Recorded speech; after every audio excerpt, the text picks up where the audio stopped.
So if you've worked with me before, you'll know that I'm all about contracts that care. What makes a contract caring instead of cold and corporate? And the answer is connection.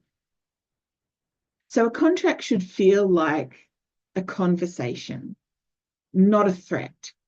You want it to create that sense of real connection, of understanding. You want people to engage with it in the same way that they engage with all the rest of your content. So plain language and warmth go a long way in transforming your contract from that barbed wire fence that you hope no one ever touches into that sacred container that holds space for you to do your best work and helps you manage your clients' expectations and your liability, and really sets those mutual, communicates your boundaries and sets that mutual give and take for the relationship. And that's the second point, that it needs to be mutual. It needs to be fair and reasonable. It needs to protect both parties, not just one, because that mutual fairness is what builds that sense of connection, builds that sense of trust, makes your contract feel like something that comes from the heart of your business rather than something that's just been tacked on because you're afraid and want to protect yourself against your client turning into a raving zombie and trying to eat your brains. And another thing that makes a contract caring instead of cold and corporate is that it acknowledges real life situations. Like, it's really practical. It takes a human perspective on things like rescheduling or unexpected challenges that come up that stop people working with you, instead of punishing them for being human.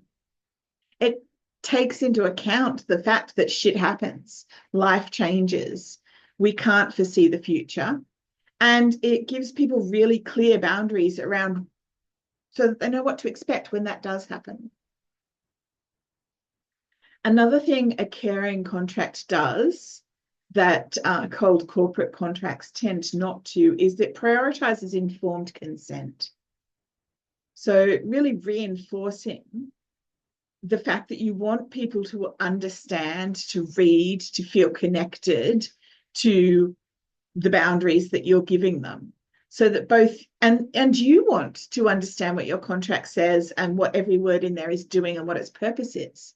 Because when both sides feel informed and enthusiastic about the agreement, they'll also feel more informed and enthusiastic about that working relationship. So you're setting both of you up for success.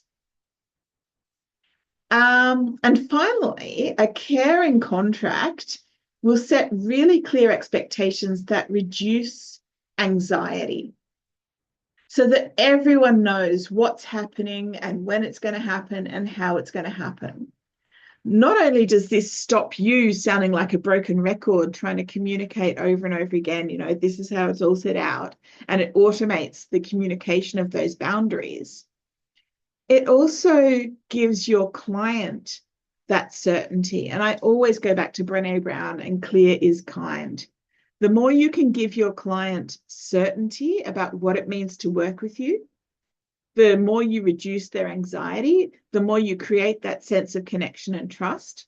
And when a client feels really connected with you and trusts that you are there for them and that you are trying to set up a fair and mutually respectful relationship, when things do go wrong, they're much more likely to work with you to solve problems in a way that's win-win, rather than, and to talk to you about how they feel and what they need, rather than heading into adversarial, litigious, I'm going to sue you, I want my money back kind of situations, conflict situations. So there you go. That's my quick thoughts on what makes a contract caring and respectful and connected instead of cold and corporate. See you next time with the next Serenity Snippet.